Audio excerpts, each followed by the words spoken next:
I'm Jenna. I'm an occupational therapist, and I'm just coming in here to do a screen if that's all right.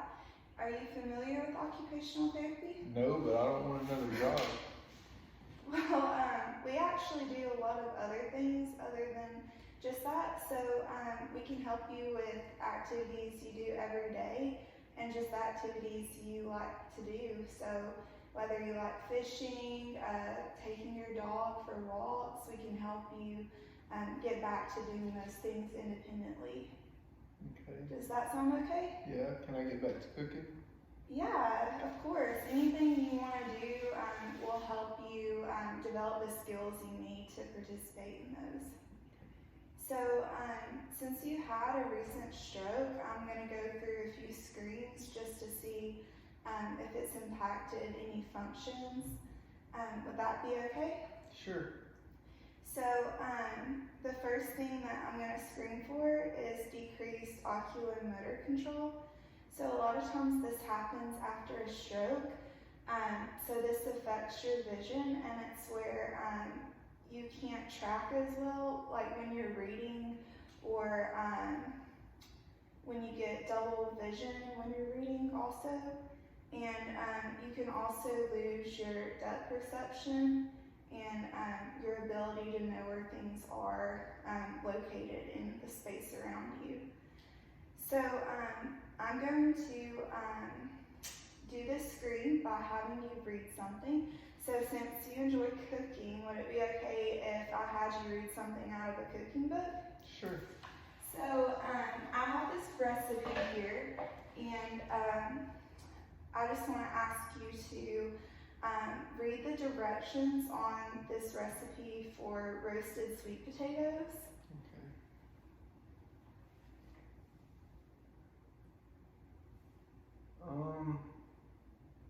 Well, having a little bit of trouble with it.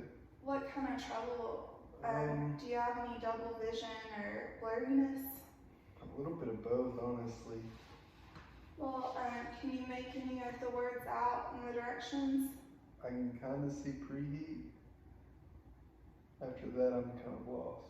Do you see the number of degrees? It looks like 400, maybe. Okay. Well, that's good, and that's great. All right. Thank you for doing that. I'll be sure to share that recipe with you if you want it at the end of this. Okay, that'll work. Okay. Well, also I was going to say, since you're having some problems with your vision, you'll want to make sure that when you get up right now, you're always using your walker. Okay. And just make sure your area is clear. I know you have a little puppy over there, and he's very cute, but just make sure that he doesn't get in your way, because it can be kind of hard to tell where he is if your depth perception hasn't impacted. So just try to be aware of that. And so I'm going to go to the next screen if that's okay. Okay. And the next screen I'm going to do is I'm screening for homonymous hemiopsia. And so that's a big word, I know, but it just means when one side or both sides of vision, so two right or two left halves of the visual field in both of your eyes are causing visual perception deficits. So this can present with unilateral neglect. And so that just means that one side of your body is not receiving that proprioception. Mm-hmm. So to screen for this, what I'm going to do is I'm going to have you draw a clock on a sheet of paper. I'll hand you this clipboard, and you can use this pen. And so just draw a regular clock and try to write the time in there on the clock as being, let's say, 3:45 if you can. And take your time.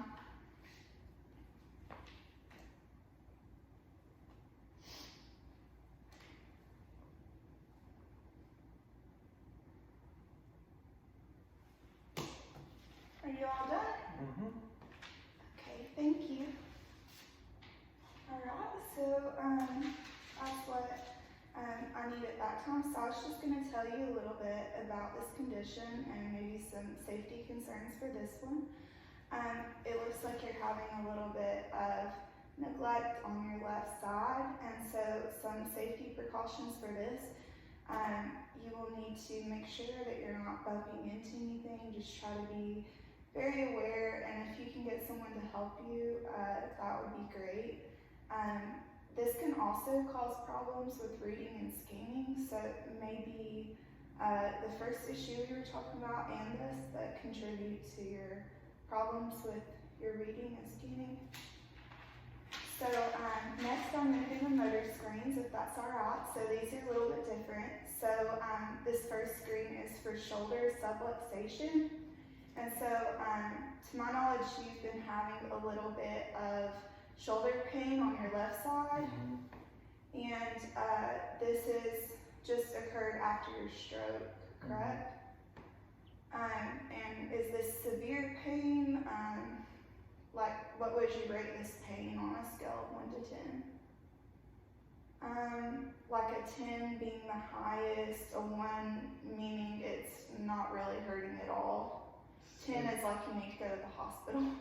I would say 7. That's pretty high pain then. So for this, all I'm going to do is just take a tennis ball. And I'm going to show you the motion that you're going to do. You're going to act like you're throwing the tennis ball forward, just gently, don't actually throw it. And go through that motion. If you can, if it hurts too bad, stop. And then you're going to repeat that on both sides. You can start with your right side since that's stronger if you want. And then I'm going to have you go back like this. And act like you're about to drop it back here. So, do you ever play fetch with your dog? Mm-hmm. So just act like you're throwing this tennis ball to him. And then act like you're trying to sneak and throw it behind you.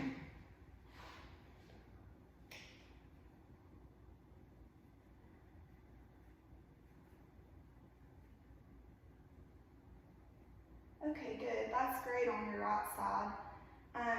Can you go behind you on your right side too? Great job. Now do you want to try your affected side and see if that motion is okay? Mm-hmm. Are you having any pain? Mm-hmm. Okay, well don't go too far. I don't want you to injure it more. Can you attempt the backwards motion, or is that too painful? It's not as bad. Okay, so the frontward extension motion was worse. Mm-hmm. Okay, so the flexion and the extension both hurt though? Mm-hmm. Okay. And so you have decreased range of motion, and since you're having so much pain, I'm thinking that you do have the shoulder subluxation. This is very common in strokes because that side has been weakened. So when the muscles weaken, your shoulder joint, which is very mobile, the muscles around it can weaken and cause it to pop out of place. And this can cause a small tear and just cause it to dislocate more easily. So we're going to have to make sure that we keep a watch on that. And then I'm also going to do a lower body screening, if that's all right. So on your left side, you've been having some trouble with tightness and things like that, correct? Okay, so I'm going to screen for biceps femoris flexor tone. That's a mouthful, but it's just a muscle that's located on the posterior, so the bottom back part of your thigh muscle.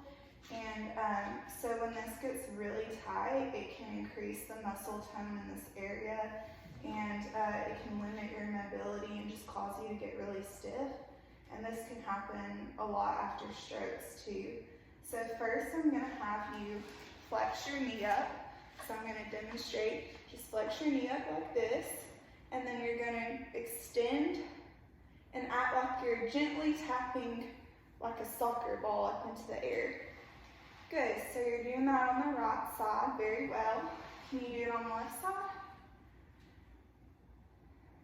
Okay. So there is definitely decreased range of motion in both the knee flexion and your extension. So that makes me think that this muscle is very, very tight, and we can work on this through therapy later on, so don't worry too much.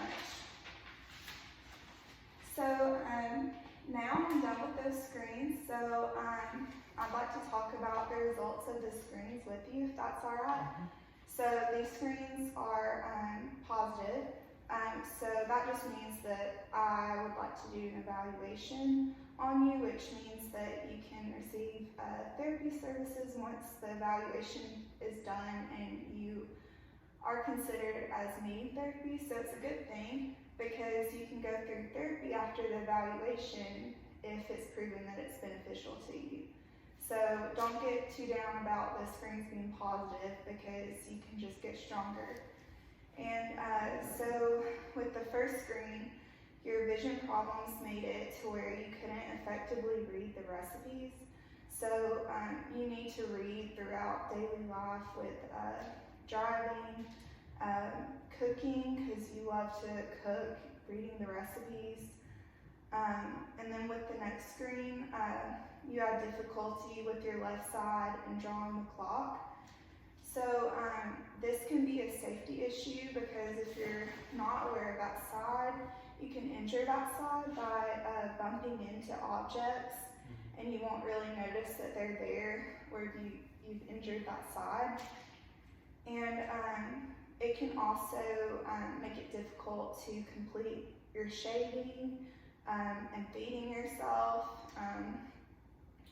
And then the shoulder subluxation. So you need your shoulder to be able to reach for things throughout the house, to play with your doggy, and it also causes a lot of pain if there's something wrong with your shoulder, so that definitely needs to be addressed. And then the flexor tone in your biceps femoris. So your lower extremities are very important for you to be mobile and do the things you like. You like to get out and walk your dog. Right now you're not able to do that. And you're also wanting to be able to move around your kitchen and to be able to quickly grab things out of the fridge that you need. And so based on these screens, I would recommend that we do an evaluation. So the first evaluation I recommend is the Rivermead Motor Assessment, and the next one is the Motor-Free Visual Perception Test. And then also another one that we could use is the Modified Ashworth Scale. So this addresses motor function, and then the next one addresses visual perception, and then the next addresses muscle tone. So all these areas will be evaluated more in depth than just this screen was. This was very, very basic. And so I also have some ideas that we can do, or interventions is what we call it in occupational therapy, for each of these deficits to improve your functions. So for oculomotor control, so the first thing we screen for, we're going to try to improve your vision so that you can read and cook and be able to read recipe directions. So an idea I have is that you can use one of those little laser pointers. Do you have one of those, or have you seen one of those? Mm-hmm. Well, if you use one of these on the wall and shine it on the wall, you can use your eyes to track this and follow this, so you can do side to side, up and down, diagonal, and this can improve your scanning of your eyes and your oculomotor control. And And then for homonymous hemiopsia, I'm going to put a very bright object in your field on your neglected side so that you pay more attention to that. So for instance, when you're drawing that clock, on the left side that you had trouble drawing that did not get filled in, I would put a very bright object such as like a neon highlighter over there to draw attention to it. And this can kind of help your mind pay more attention to it. So we would try that also. And then for your shoulder subluxation, I would want to refer you to a doctor because I'm not sure the extent of the damage that is in that shoulder, and I don't want to further that damage right now. So I want you to see the physician and him to evaluate, because sometimes you can need surgery. Most likely it will just heal, but you could need a brace. A lot of people temporarily, for a very short time period, will wear a brace or a sling to protect it. And then once he gives me the clearing, I will definitely take you through range of motion activities, pain management strategies, all those to get that shoulder back to working, okay? And then for the last thing, the muscle tone, do you like swimming and being in the pool? Mm-hmm. So I was thinking that we could do hydrotherapy in the pool, and we can use the assistance from the water to help you increase the flexibility of your muscles, and it's easier to go through those stretches when you have the assistance from the water, and it just makes it more fun. So I was thinking we could do that to help your range of motion and to reduce that tightness that's inhibiting your range of motion. So does that sound good? That sounds real good. Alright, so it was nice talking to you.